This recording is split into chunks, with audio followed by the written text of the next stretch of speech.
Hey, what's going on, guys? Well, today we're looking at another knife review, and more specifically the CardSharp 4. I showed this kind of a sneak preview, and I was talking about credit card knives and stuff in general, but now I just want to actually review this after using it for a little while. Major upgrade in the design overall. All right, we're talking more about that in a second.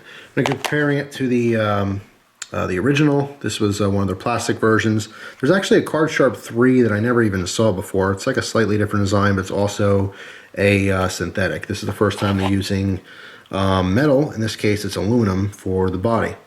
So basically, this is how it showed up. I got this from them, directly from the company. They wanted to know if I wanted to review it. I said, yeah, sure.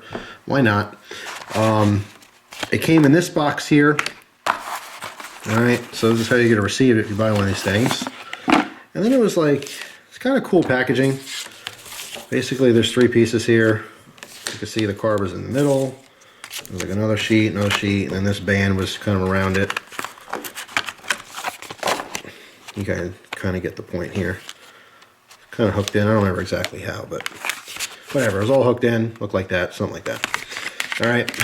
No one cares all that much about the packaging. I'm just showing you. In case you get the thing, you're like, what the heck is it? You got to take the band off and pop it out of its packaging. All right, so let's compare this directly to the older one. Now, there's also a black aluminum version, okay? But they're the same price. Now, when I looked at their website, it says it was $90 retail, 90.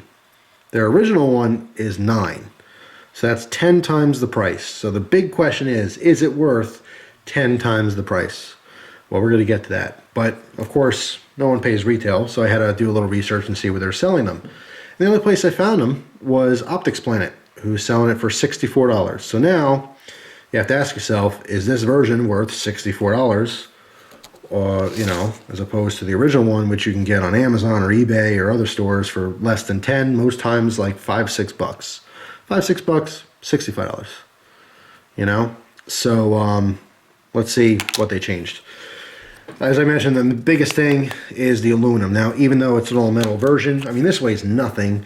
This weighs next to nothing, okay? There's no significant difference in weight. I'm not even going to break out the scale. I mean, they feel exactly the same to me. This would obviously be just a touch heavier, but it's not noticeable in the hand. They also added a second locking feature, okay, as a child proofing, all right? So it's not just about flicking this blade or flicking this lock open. It's also a secondary lock, which is nice. All right, so a slight design change overall. So first thing we have to do is, obviously it locks closed, which is nice, just like the original lock closed. In this case, we have to rotate this. There's like knurling on it. You have to rotate it so that the flat part is like so. All right, kind of a pain, but you know, it's functional. Flip the blade around. And you gotta put your first piece down and then your second piece down. All right, snaps in. Now if you remember, the back of the handle snaps through the blade. Okay, but it's not very secure. Once like this, I mean, this thing could pop open. It really wasn't very secure at all. I like the idea behind it originally, but secure it was not.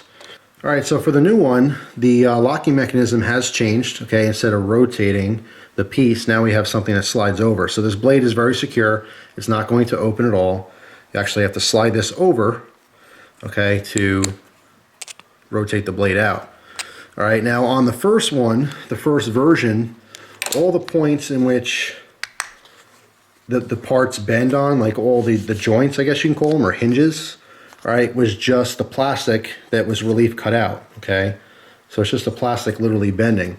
Whereas the new one, because you use metal here, they actually have rubber pieces that are connected to the metal. Okay, now I went back and forth a bunch of times. I didn't count, maybe 100, over 100. Didn't loosen up, nothing tore. I mean, it feels very secure. All right, so once you put your lock over, you can open the blade up again. Okay, rotate around, put your one piece down. Now you'll notice that it's a different design in the original. We have the little dots, the little pegs that were basically pressure fit into the plastic, okay? In this case, it's kind of like a channel, and it matches up with the other side.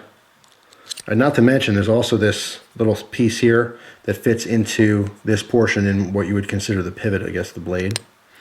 All right, so it matches up very nicely. It's very flush with itself. Then you go ahead and slide this lock back over that way, okay? And this is going to secure the blade open. That ensures that the handle is not going to open up on you, as opposed to the original design where it can very easily pop open, even with use, okay? Even when using the thing, if your finger pushes this over, the whole thing wants to unravel itself and the blade wants to fold in. Whereas now, this is locked in the open position, okay? The hinges kind of act almost like grips as well, because they're rubber, they're on the outsides of the knife, okay? So you get a little bit more grip. Feels very secure, feels a lot better in the hand. There's also a little cutout here. Instead of using jimping on the first one, I actually have a little bit of a thumb rest, okay? Naturally, you know, falls into that place there. Feels very comfortable in the hand. Although the blade is still flimsy, the knife does not want to flex, okay? It's a very solid design as opposed to the original, which is just, I mean, it's ridiculous. Now, I'm posting another video very soon where I literally just broke this blade out of the handle. Took very, very minimal effort because of the fact that it's only molded through these holes, okay? Very thin plastic, okay? So, substantially stronger. However, there's a huge jump in price and there's no jump in blade material. I really wanted to see a higher quality blade material used for this, particularly because of the price point. According to their website, they're still using a 420 stainless series blade for this. Came nice and sharp, does not hold an edge. It's already dull. Okay, and actually I should grab a piece of paper to demonstrate that. I happen to have a pad here. All right, this is with moderate use. Being EDC'd, you know, in my wallet, I was actually EDCing some other knives. I was testing more than this. So this got, I would say, moderate to light use in the last 2 or 3 weeks. All right.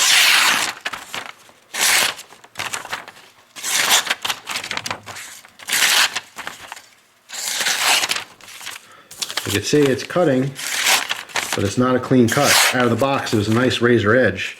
If I use different parts of this edge, actually, let me grab another piece of paper here. See down by the heel here, still nice and sharp. Okay, whoop. All right, pretty decent cut. Down by the bottom where it wasn't used very much. All right, but as we get towards the top where I was using it, just some nicks and stuff in the blade. Not super impressive. Again, this is meant to be a backup knife and not your main blade, okay? But I mean, the 420 is just, it's crap. It really is crap. I'd rather have a 440A than a 420J, you know what I mean? This is the kind of metal that's used on liners and handles, not blades. At least for most, you know, decent production knives. So again, I mean, it's pinpointed as a backup knife you may use once or twice. It's not something you're going to be breaking out every day and using. It is just not going to hold an edge. But that's not really its intended purpose anyway. I just went ahead and used it a little bit more, you know, just for testing purposes. I love the upgrade in the handles here. I love the lock here. It's a much more secure knife. For 20 bucks, I'd highly recommend it. But for $65, it's really, really hard to justify, and I personally can't do it. I would say that it's very exciting to see a much, much more, you know, stronger version of this knife. It's a pretty cool design in general, but for that price point, it's going to only appeal to a select amount of people. Yeah, so there they are, guys. The old and the new. Now, don't get me wrong. This new one is pretty badass. It is a much better version than this, but at the end of the day, the fact remains that you're getting no upgrade in steel here. You literally have the same performance in the blade on both these knives. This one costing $6, this one costing $66. You know what I mean? So, I mean, I can't justify that price. This was, of course, sent for review, and I'm glad I was able to use it and try it out and stuff, but I would never buy that for that price tag. I will buy this. In fact, I have purchased these, not only for myself, but for other people, for $6. All right, and you can get the copies online, you know, for $3. I would recommend the regular, so the copies are even worse. But yeah, I mean, I love the upgrades. I love the metal. I love the lock. Much sturdier. It's just, you know, you're not getting any kind of better cutting performance out of it. It's the same blades. So, you know, I wouldn't recommend it for that price tag. I'd love to see them either jack up the steel and give us something that's going to have more longevity, stay sharper longer, or lower that price. So anyway, that's my opinions on the new CardSharp 4. If you guys happen to get this one, let me know what you think of it. I mean, it does feel much, much better in hand. It's just that price tag is out there. I don't know, maybe it's just because of production costs, but it's got to come down, or you got to give us a better steel for that price. So those are my opinions. Hopefully you guys enjoyed the review. I thank you very much for watching, and I hope you guys have a great day.